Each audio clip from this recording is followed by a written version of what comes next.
Hi hello ಎಲ್ಲರಿಗೂ ನಮಸ್ಕಾರ. ಶಾಂತಿ cooking and health ಟಿಪ್ಸ್ಗೆ ಸ್ವಾಗತ. ನಾನಿವತ್ತೊಂದು ಸಿಂಪಲ್ ಆದ ಸ್ವೀಟ್ ರೆಸಿಪಿ ಕೊಕೊನಟ್ ಪುಡ್ಡಿಂಗನ್ನು ಹೇಗೆ ಮಾಡೋದು ಅಂತ ತೋರಿಸ್ಕೊಡ್ತಾ ಇದ್ದೀನಿ. ಬನ್ನಿ ಹಾಗಿದ್ರೆ ಈ ಸ್ವೀಟ್ ರೆಸಿಪಿನ ಹೇಗೆ ಮಾಡೋದು ಅಂತ ನೋಡೋಣ. ಅದಕ್ಕಿಂತ ಮೊದಲು ಯಾರೆಲ್ಲ ನಮ್ಮ ಚಾನಲ್ನ ನೋಡ್ತಾ ಇದ್ದಾರೆ ಪ್ಲೀಸ್ ಲೈಕ್ ಆ್ಯಂಡ್ ಸಬ್ಸ್ಕ್ರೈಬ್ ಮಾಡಿ ಆ್ಯಂಡ್ ಸಪೋರ್ಟ್ ಮಾಡಿ. ಮೊದಲಿಗೆ ನಾನಿಲ್ಲಿ ಅರ್ಧ ಕಡೆ ಆಗೋಷ್ಟು ತೆಂಗಿನಕಾಯಿಯನ್ನು ತುರಿದಿಟ್ಕೊಂಡಿದ್ದೀನಿ. ಇವಾಗ ತುರಿದಿಟ್ಕೊಂಡಿರುವಂತಹ ತೆಂಗಿನ ತುರಿಯನ್ನು ಒಂದು ಮಿಕ್ಸಿ ಜಾರಿಗೆ ಸೇರಿಸ್ಕೊಂಡು ರುಬ್ಬಕ್ಕೆ ಎಷ್ಟು ನೀರು ಬೇಕೋ ಅಷ್ಟು ನೀರನ್ನು ಸೇರಿಸಿ ಇದನ್ನು ನುಣ್ಣಗೆ ರುಬ್ಬಿಟ್ಕೊಳ್ತಾ ಇದ್ದೀನಿ. ನಂತರ ಒಂದು ಜರಡಿ ಮೂಲಕ ರುಬ್ಬಿಟ್ಕೊಂಡಿರುವಂತಹ ತೆಂಗಿನಕಾಯಿಯನ್ನು ನಿಧಾನವಾಗಿ ಸೋಸ್ಕೊಳ್ತಾ ಇದ್ದೀನಿ. ತೆಂಗಿನಕಾಯಿ ಹಾಲನ್ನು ಗಾಳಿಸ್ಕೊಂಡ ನಂತರ ಉಳಿದಿರುವಂತಹ ತೆಂಗಿನಕಾಯಿ ತುರಿಯನ್ನು ವೇಸ್ಟ್ ಮಾಡೋ ಬದಲು ಅದರಿಂದ ಏನಾದರೂ ಸ್ವೀಟ್ ರೆಸಿಪಿ, ಕೊಕೊನಟ್ ಬರ್ಫಿ ಅಥವಾ ಕೊಕೊನಟ್ ಲಡ್ಡು ಏನಾದರೂ ಮಾಡ್ಕೊಳ್ಬೋದು. ನಾನು ಕೂಡ ಹಾಗೆ ಮಾಡಿದ್ದೀನಿ, ನೀವು ಕೂಡ ಹಾಗೆ ಮಾಡಿ. ತೆಂಗಿನಕಾಯಿ ಹಾಲನ್ನು ಗಾಳಿಸ್ಕೊಳ್ಳುವಾಗ ನೀರನ್ನು ಸೇರಿಸ್ಕೊಳ್ಬಾರ್ದು. ನೋಡಿ, ಇವಾಗ ನಾನು ಹಾಲನ್ನು ತೆಗೆದಿಟ್ಕೊಂಡಿದ್ದೀನಿ. ಇವಾಗ ಇದಕ್ಕೆ ನಾನು 1 ಕಪ್ ಆಗೋಷ್ಟು ಸಕ್ಕರೆನ ಸೇರಿಸ್ಕೊಳ್ತಾ ಇದ್ದೀನಿ.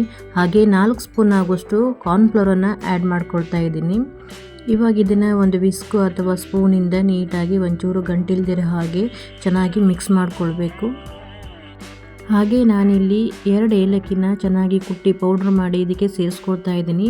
ನೀವು ಬೇಕಿದ್ದರೆ ತೆಂಗಿನ ತುರಿಯನ್ನು ರುಬ್ಬಿಕೊಳ್ಳುವಾಗಲೇ ಏಲಕ್ಕಿಯನ್ನು ಸೇರಿಸ್ಕೊಳ್ಬೋದು.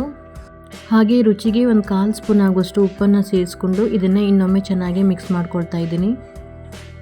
ನಂತರ ಇದನ್ನು ಗ್ಯಾಸ್ ಮೇಲಿಟ್ಟು ಗ್ಯಾಸನ್ನು ಹೈ ಫ್ಲೇಮಲ್ಲಿ ಇಟ್ಕೊಂಡು ನಿಧಾನವಾಗಿ ತಿರುಗಿಸ್ತಾನೆ ಇರಬೇಕು. ದೇಹಕ್ಕೆ ತಂಪು ಮತ್ತು ಆರೋಗ್ಯಕರವಾಗಿರುವ ಈ ಸ್ವೀಟ್ ರೆಸಿಪಿ ಮಕ್ಕಳಂತೂ ಮಾಡಿಕೊಟ್ರೆ ತುಂಬಾ ಇಷ್ಟಪಟ್ಟು ತಿಂತಾರೆ. ಹೀಗೆ ತಿರುಗಿಸ್ತಾ ಇದು ನಿಧಾನವಾಗಿ ಗಟ್ಟಿಯಾಗ್ತಾ ಬರ್ತಾ ಇರುತ್ತೆ. ಮಾಲ್ಟ್ ಎಲ್ಲ ಮಾಡುವಾಗ ನೀವು ನೋಡಿರ್ತೀರ ಹೇಗೆ ನಂತರ ನಿಧಾನವಾಗಿ ದಪ್ಪ ಆಗ್ತಾ ಬರುತ್ತೆ. ಅದೇ ರೀತಿಯಲ್ಲಿ ದಪ್ಪ ಆಗ್ತಾ ಬರ್ತಾ ಇದೆ ಇದಕ್ಕೆ ಇವಾಗ ನಾನು 1 ಸ್ಪೂನ್ ಆಗೋಷ್ಟು ತುಪ್ಪನ ಸೇರಿಸ್ಕೊಳ್ತಾ ಇದ್ದೀನಿ. ಹೀಗೆ ತುಪ್ಪನ ಸೇರಿಸ್ಕೊಳ್ಳೋದ್ರಿಂದ ಒಂದು ಒಳ್ಳೆ ಫ್ಲೇವರ್ ಬರುತ್ತೆ ಹಾಗೂ ಟೇಸ್ಟ್ ಕೂಡ ತುಂಬಾ ಚೆನ್ನಾಗಿರುತ್ತೆ.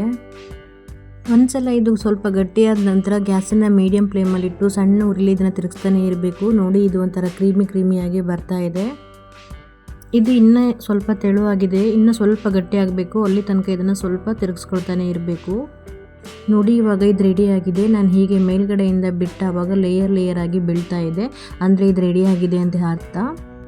ಇವಾಗ ಇದನ್ನು ನಾನು ಒಂದು ಮೌಲ್ಡಿಗೆ ಸೇರಿಸ್ಕೊಳ್ತಾ ಇದ್ದೀನಿ. ಪ್ಲೇಟ್ ಅಥವಾ ಬೌಲಿಗೆ ಇದನ್ನು ಸೇರಿಸ್ಕೊಳ್ಬೋದು. ಎಲ್ಲವನ್ನು ಸೇರಿಸ್ಕೊಂಡ ನಂತರ ಒಂದ್ಸಲ ನೀಟಾಗಿ ಟ್ಯಾಪ್ ಮಾಡಿ ಇದನ್ನು ಕಂಪ್ಲೀಟಾಗಿ ತಣ್ಣಗಾಗಿಬಿಡಬೇಕು.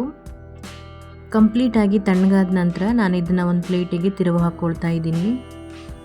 ನೋಡಿ, ಈ ಕೊಕೊನಟ್ ಪುಡ್ಡಿಂಗ್ ಎಷ್ಟು ಪಲ್ಪಿ ಆ್ಯಂಡ್ ಸಾಫ್ಟಾಗಿ ಬಂದಿದೆ.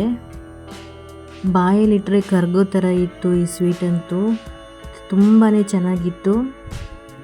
ನೋಡಿದ್ರಲ್ವಾ, ದೇಹಕ್ಕೆ ತಂಪು ಮತ್ತು ಆರೋಗ್ಯಕರವಾದ ಕೊಕೊನಟ್ ಪುಡ್ಡಿಂಗ್ ರೆಸಿಪಿನ ಹೇಗೆ ಮಾಡೋದು ಅಂತ ಹೇಳಿ. ನಾನು ಮಾಡಿರೋ ಈ ಸ್ವೀಟ್ ರೆಸಿಪಿ ನಿಮಗೆ ಇಷ್ಟ ಆದರೆ ನೀವು ಒಂದ್ಸಲ ಟ್ರೈ ಮಾಡಿ. ಹೇಗೆ ಬಂತು ಅಂತ ಕಮೆಂಟಲ್ಲಿ ತಿಳಿಸಿ. ಬಾಯ್, ಹ್ಯಾಪಿ ಕುಕ್ಕಿಂಗ್.